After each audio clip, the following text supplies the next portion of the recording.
Bom dia, turma. Tudo bem? Como vocês estão? Eu creio que vocês estão bem. Eu também estou bem. Hoje nós vamos revisar o conteúdo. Revisando o conteúdo, mas de já quero convidar cada um de vocês a se colocarem no lugar silencioso, confortável com o seu material à mão. Isso é muito importante, tá certo? Então, vamos rever os principais temas desse capítulo. A volta da democracia é o nosso primeiro subtítulo. Então, Getúlio Vargas governou durante o Estado Novo e, por conta de um governo autoritário, ele foi obrigado a renunciar. Então, terminou o Estado Novo e foram marcadas novas eleições. Com isso, foi restabelecida a democracia no país. Mas o que é a democracia? A democracia é uma forma de governo em que os cidadãos são representados por políticos escolhidos pelo voto, tá certo? E também na democracia temos a nossa opinião preservada. Temos o direito de dar a nossa opinião acerca de qualquer assunto. E aí, nessas novas eleições, Getúlio Vargas apoia Eurico Gaspar Dutra, que ganha as eleições, e elabora uma nova Constituição para o país. Nessa Constituição fica restabelecido o voto secreto e direto, e a garantia dos direitos trabalhistas são mantidos. Ok, até aqui, creio que vocês já recapitularam o capítulo que nós havíamos estudado.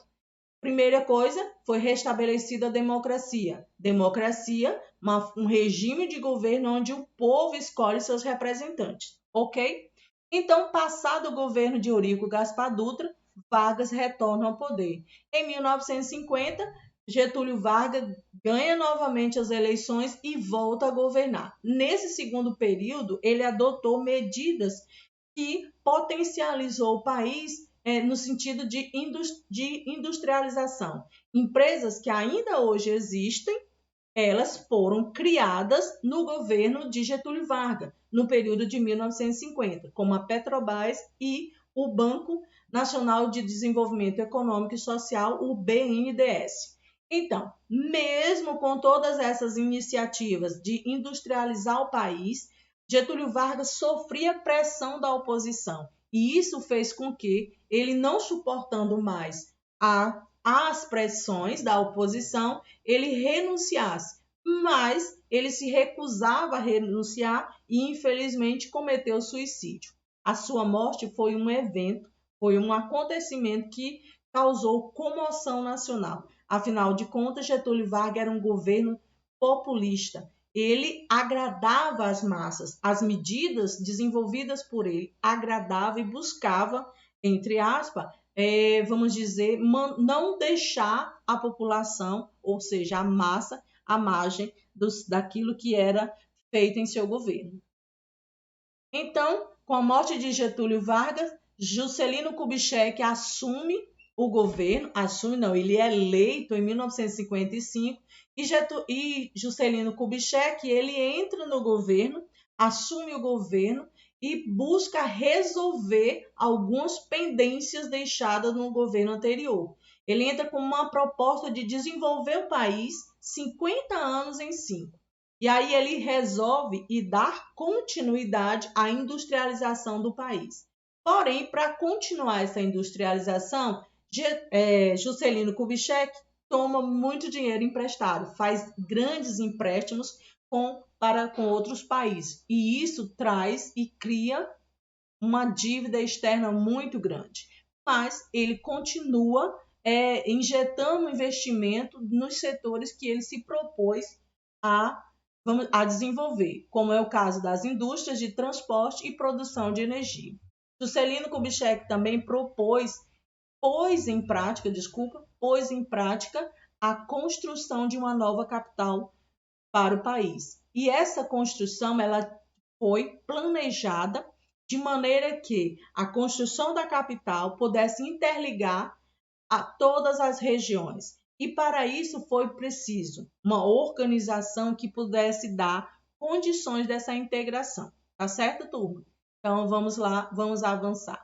Mas quem construiu Brasília? Nós poderíamos dizer que fomos nós, os nordestinos, não é? Porque a maioria das pessoas, a grande massa das pessoas que construíram Brasília eram nordestinos. Eles receberam o nome de candangos. Eles saíam do Nordeste em busca de melhores condições de vida, tá certo? De melhorias para as suas famílias, e eles encontraram terreno fértil, uma grande obra que foi capaz de absorver toda essa mão de obra que estava ali disponível. Porém, a situação nos canteiros de obra, elas não eram das melhores. Havia insuficiência de quase tudo. Lugares onde eles pudessem estar hospedados não tinham condições de ter tantas pessoas. E aqui nessa imagem, olha só, nós vemos uma pensão.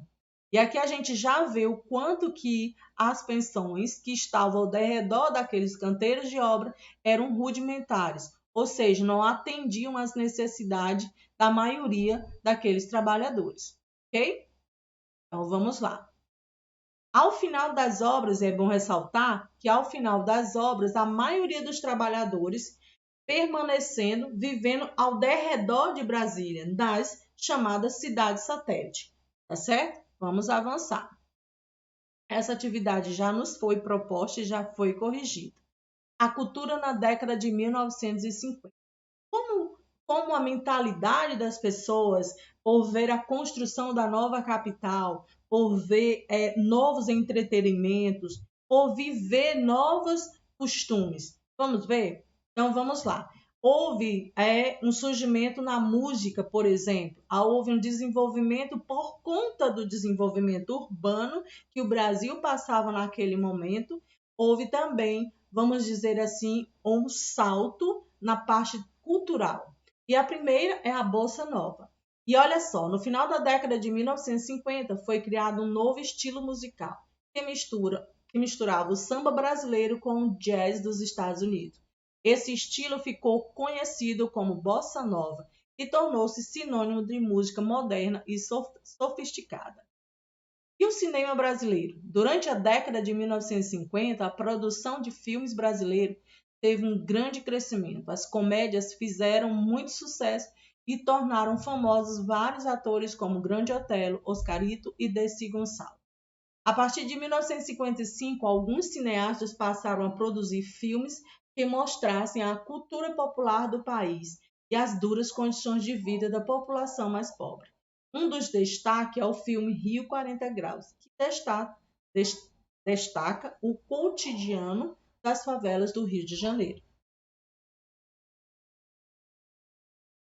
Mudanças no comportamento. Olha só, a partir de 1950, novos padrões de consumo influenciaram o modo de vida de muitos brasileiros. Ou seja, a partir do momento que o Brasil começou a se desenvolver urbanamente, houve uma estrutura urbana que pudesse dar condições das pessoas vivenciarem outra situação. O número de empregos cresceu, o país estava em desenvolvimento. Então, muitas coisas mudaram. E aí você observa esse anúncio aqui. Olha só. A partir de 1950, novos padrões de consumo influenciaram o modo de vida de muitos brasileiros. Observe o anúncio. E olha só que beleza, eu acho esse carro lindo. Durante seu governo, Juscelino Kubitschek estimulou a instalação de diversas indústrias estrangeiras no país, como os dos setores automobilístico e de eletrodoméstico. Essas iniciativas fazem parte do projeto de desenvolvimento que buscava o progresso e a modernização da nação. E para isso foi, vamos dizer assim, patrocinado através das propagandas, fazendo com que as pessoas fossem motivadas, estimuladas a consumir, a utilizar produtos que até então não era costumeiro dentro da sociedade brasileira. E aí a gente vai ver o desenvolvimento e o aparecimento de automóveis, de eletrodomésticos como televisão, máquina de lavar e tantos outros. Um período turbulento. Passado o período de governo de Juscelino Kubitschek, vamos lá para outros governos. Em 1960, Jânio Quadros foi eleito para substituir Juscelino Kubitschek na presidência do Brasil. Em sua campanha, ele prometeu acabar com a inflação e com a corrupção no país. Entretanto, Jânio permaneceu poucos meses no poder, após perder parte do apoio que tinha quando se elegeu. Ele renunciou ao cargo em 1961, ou seja, passou menos de um ano no governo. Então, vamos lá. João Goulart assume o governo no lugar de Jânio Quadros, porém ele assume o governo no momento em que o país estava passando por uma grave crise econômica e social. Havia uma inflação muito alta e as diferenças sociais estavam gritantes. E aí ele entra no governo com uma proposta de fazer reformas de base. Essas reformas de base incluíam uma reforma urbana e reformas rurais. Nas reformas urbanas, dar continuidade à industrialização do país e também a distribuir lotes de terra para que as pessoas pudessem morar em lugares mais acessíveis. E as reformas urbanas era colocar em prática a reforma agrária, dar lotes de terra para que as pessoas também pudessem produzir sem ter a necessidade de sair do campo para a cidade. Ok? Vamos lá. Essas propostas de João Goulart desagradaram alguns grupos sociais que temiam perder seus privilégios. Ou seja, essas reformas de base, ela ia diretamente, mais especificamente para o povo, para a população com um poder aquisitivo menor. E isso desagradou aqueles que estavam no poder, ou seja, a elite naquele momento não estava satisfeita com aquele tipo de governo. E isso fez com que o governo de João Goulart perdesse força. E aí, mais uma vez, ele se depara com uma crise econômica e social. E aqui nós temos uma atividade que nos foi proposta em nosso roteiro e que também já foi corrigida, tá certo? E eu quero convidar cada um de vocês a fazer um resumo bem parecido com esse que aqui está. Eu quero convidar você a escrever aquilo que você considera mais importante acerca desse capítulo. Então, meus amores, essa foi a nossa aula de história. Espero que vocês tenham gostado. Espero também que vocês possam realizar a sua revisão de maneira com êxito e com alegria. Isso é muito importante, tá certo? Beijo, meus amores, e até a próxima.